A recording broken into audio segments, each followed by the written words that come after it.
6.4 지방선거가 50일 앞으로 다가왔습니다. 그렇게 많은 시간이 남아있지 않습니다. 이제 정말 앞만 보고 달려가야 할 시점입니다. 어제 우리 당에서 기초단체장 자격심사위원회를 가동시키면서 국민께 약속드린 바와 같이 엄격한 기준을 적용해 좋은 후보들 추천하는 작업에 들어갔습니다. 많은 국민께서 정말 제대로 할 것인지 궁금해 하시면서 지켜보고 계십니다. 우리가 좋은 후보들 많이 발굴해서 추천한다면 국민께서 지지해 줄 것이고, 만약 그렇지 않고 국민께서 보기에 미흡한 후보들 추천한다면 국민의 외면을 받을 것입니다. 너무도 당연한 말이지만 역대 선거에서 공천을 잘한 정당은 승리했고 공천을 잘못한 정당은 패배했습니다. 그저께 서울시당에서 그리고 또 어제 자격심사위원회에서 발표한 내용 들으셨을 겁니다. 객관적 원칙과 기준을 세우고 깨끗한 후보, 능력 있는 후보, 정말 지역 주민을 위해서 헌신할 후보를 발굴하고 가려낸다면 국민께 인정받을 수 있을 겁니다. 선배 동료 의원 여러분의 마음도 저와 꼭 같을 것이라고 생각합니다. 다 함께 힘을 모아 앞으로 남은 50일 최선 다해봅시다. 고맙습니다.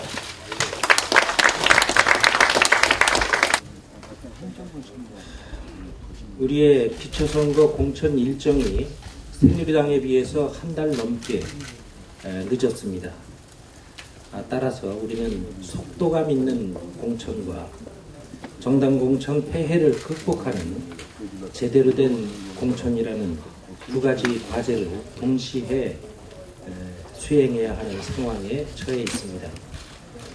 기초선거 정당 공천을 결정한 직후부터 그날 밤늦게부터 시작해서 연일 아침부터 저녁까지 회의를 하면서 기초선거 공천 방식에 대해서 논의를 해왔습니다.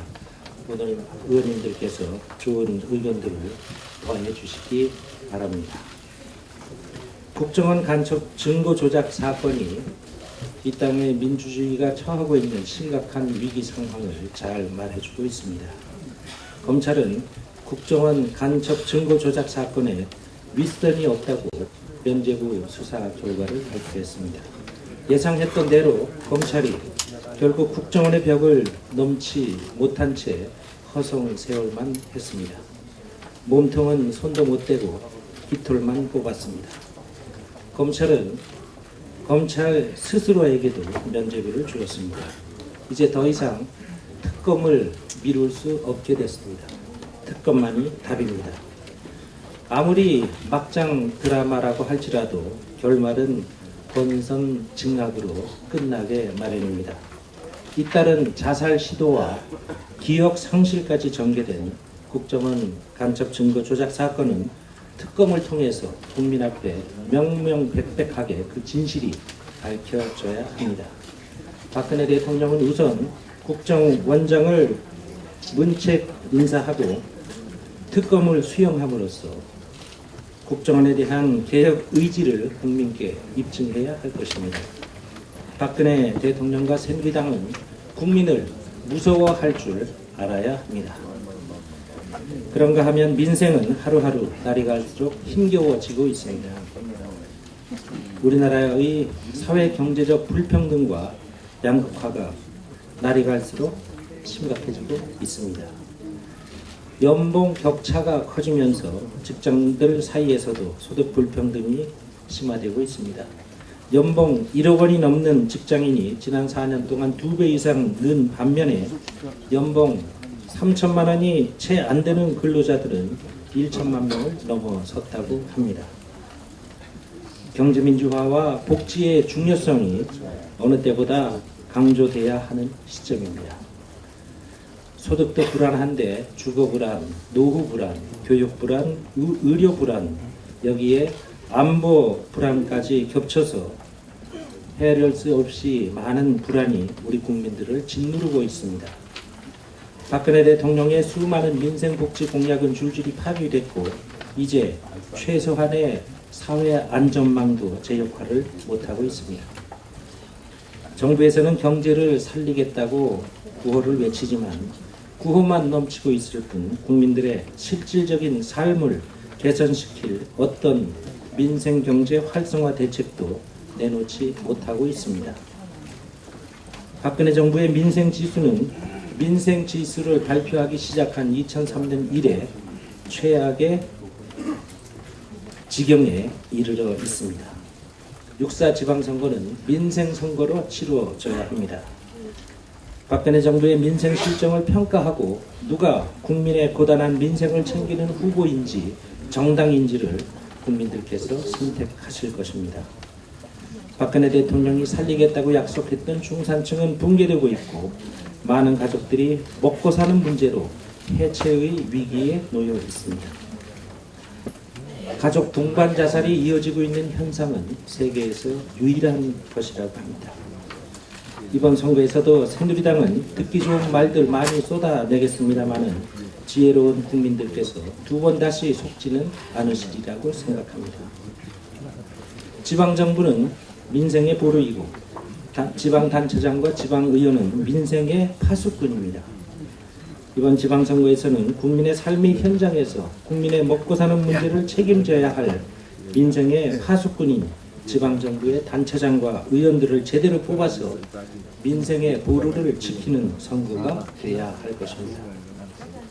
우리 당은 국민 생활의 균등한 향상을 이룰 수 있는 생활 밀착형 민생 공약들을 앞세워서 양극화와 불평등을 극복하고 어려움에 처한 국민들께 희망의 사다리를 놓아드릴 것입니다. 4월 임시국회가 중반에 처했습니다. 4월 임시국회를 통해서 국민을 섬기고 민생을 챙기는 정당은 오직 새정치민주연합뿐이라는 것을 국민 앞에 보여드려야 할 것입니다. 이번 임시국회에서는 창당 1호 법안으로 제출한 일명 송파세모녀 방지법인 복지 3법, 기초연금과 복지 사각지대 해소 법안, 국민생활비 경감 등의 민생 법안, 특권 내려놓기 등의 정치 혁신 법안들을 비롯해서 아동학대 방지법, 방송 공정성 강화, 개인정보 유출 재발 방지 등과 관련한 우리가 처리해야 할 법안들이 많이 있습니다. 우리 130명 의원들께서 분발해 주시는 것이 이번 지방선거 승리의 밑거름이 될 것이라고 생각합니다. 무인기 문제는 박근혜 새누리당 정권의 안보 무능을 결정적으로 증거하는 사안입니다. 입으로만 튼튼한 안보를 외쳐온 박근혜 새누리당 정권은 엄청난 국민의 혈세를 쓰면서도 안보에 큰 구멍이 나 있었다는 사실을 자인하고 국민 앞에 고개 숙여야 합니다. 책임자에 대한 문책과 구멍 뚫린 안보 상황을 재정비하는 길이 매우 시급한 것입니다. 안보 문제를 또다시 색깔 논쟁으로 왜곡해서 적당히 얼버무리려는 시도는 절대로 없어야 할 것입니다. 한 말씀만 더 붙이겠습니다. 우리 당 소속 국회의원님들 한 분 한 분이 당의 얼굴이고 한 분 한 분의 발언은 당론이 아닐지라도 당의 메시지로서 국민들께 전달됩니다. 특별히 선거를 앞두고 있는 때인 만큼 표심에도 그 영향을 크게 미칠 것입니다. 언행에 각별히 신중을 기해 주시기를 부탁드립니다. 힘든 하루하루를 지내고 있습니다마는 다가오는 지방선거 승리를 위해서 우리 모두가 하나가 돼서 앞으로 전진하자는 말씀을 드립니다. 고맙습니다. 네, 고맙습니다.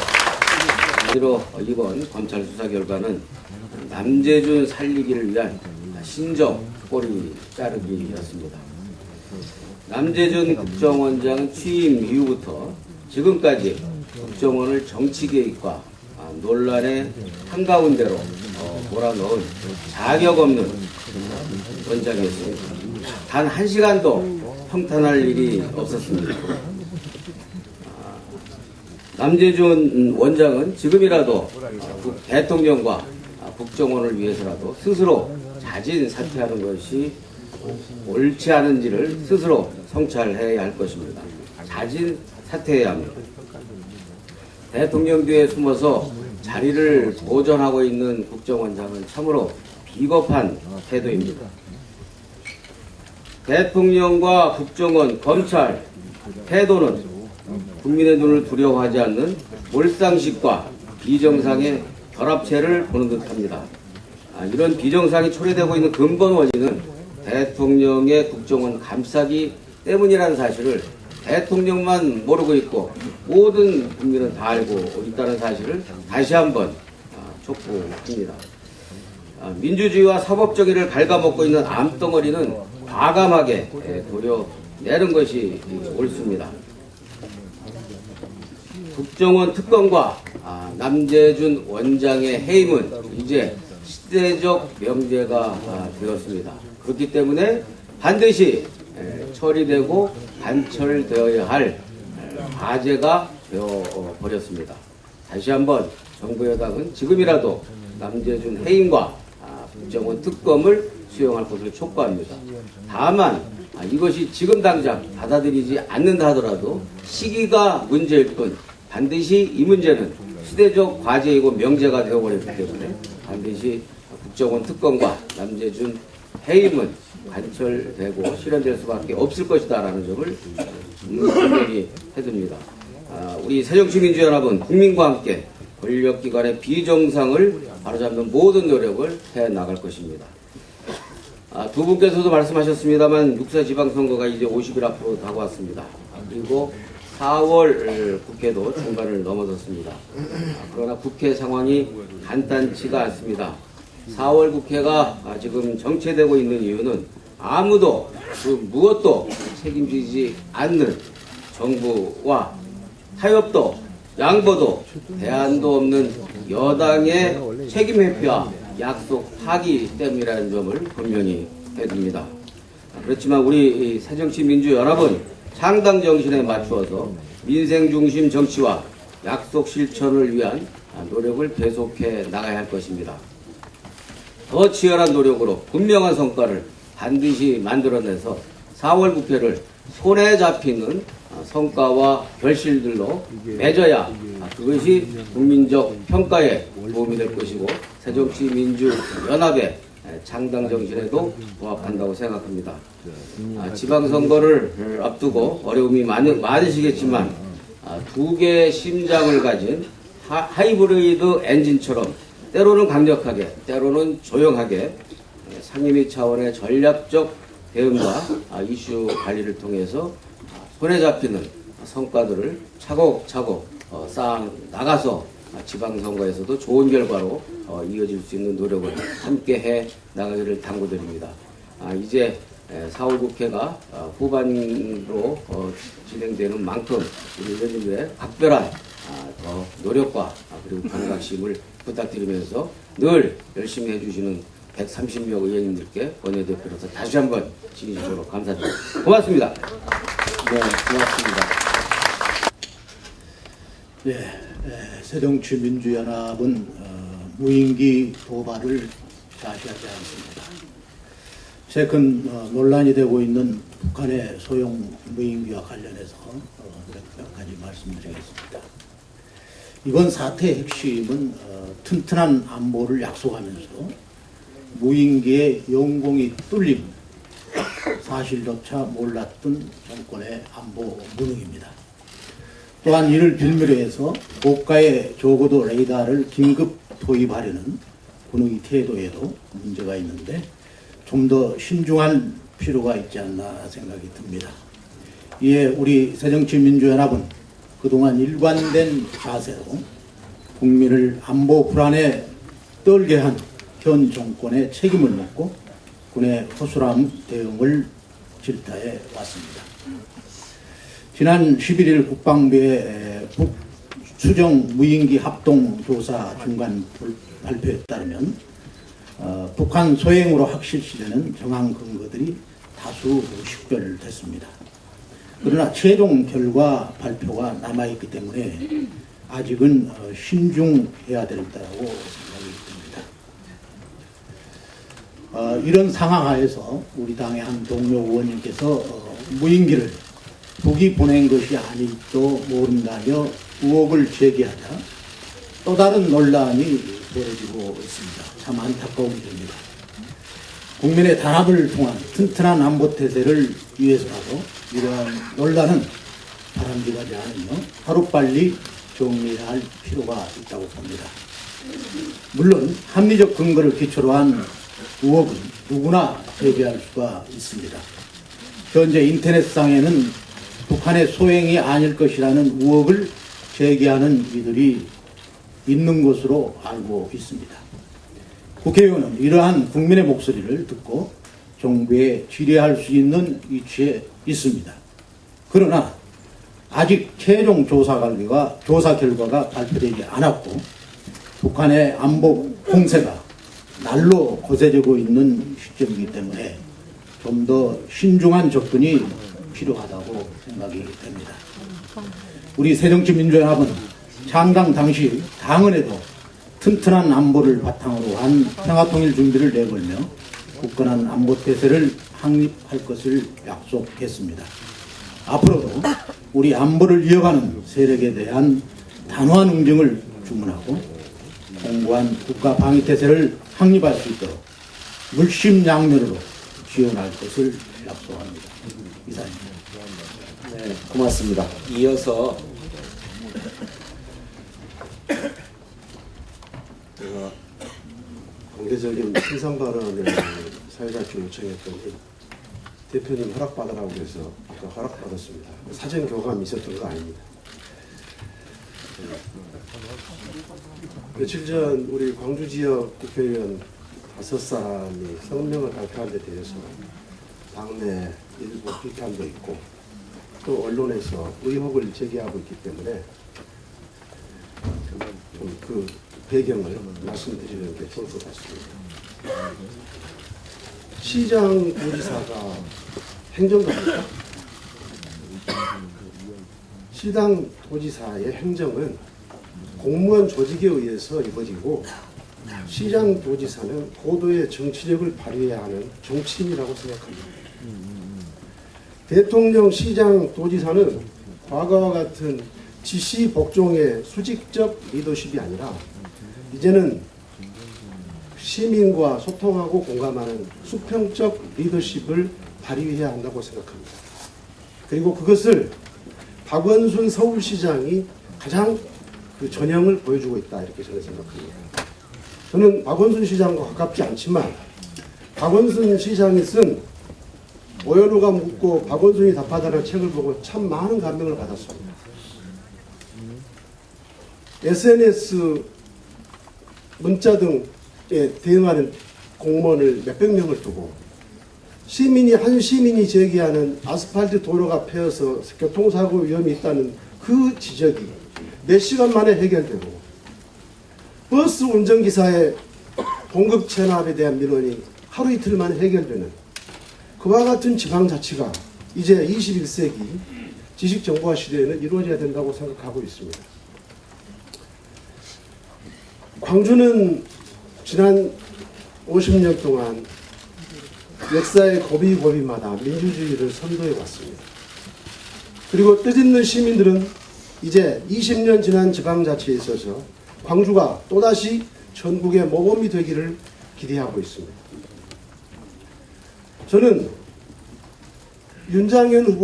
저희들은 윤장현 후보가 박원순 시장과 같은 길을 걸은 순수한 무슨 시민사회운동을 해서 비판만을 일삼는 그런 시민사회운동이 아니라 광주의 발전을 위해서 항상 희생하고 헌신한 그런 길을 걸어온 광주의 박원순이라는 생각을 저희들은 갖고 있습니다. 지방자치가 변해야 하고 거기에 맞는 후보를 발굴해서 광주가 변하고 새정치민주연합이 변하고 지방자치가 변하고 대한민국을 변해야 하는 그런 사명, 광주 시민들의 높은 기대를 광주 지역 국회의원들이 외면할 수 없고 당당히 대변해야 한다고 저희들은 생각했습니다. 그래서 했던 것입니다. 지도부와 어떤 교감도 없었고 이것은 광주 지역 국회의원들이 마땅히 해야 될 그런 길이라고 저희들은 판단했습니다. 저희들은 강훈태 시장이나 이용석 의원에 대해서 어떤 개인적인 감정도 없습니다. 그리고 이 자리에서 이런 말씀 드리는 것도 그런 뜻은 전혀 아닙니다. 다만 일반론적인 말씀을 제가 드리는 겁니다. 자, 이 자리에도 행정고시 사법시험 합격한 분들 많이 계시죠. 30년 공직생활하면서 장차관 지낸 분도 계십니다.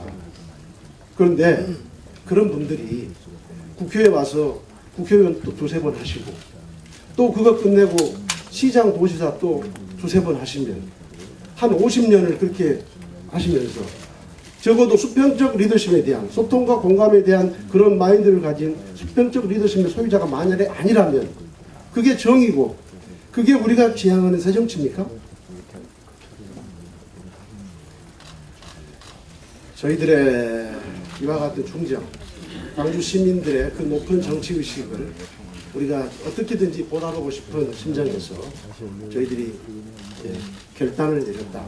이렇게 얘기를 해주시고 우리 당내에서라도 충정을 이해해 주시고 비판하지 않았으면 좋겠습니다. 마치겠습니다. 네, 감사합니다.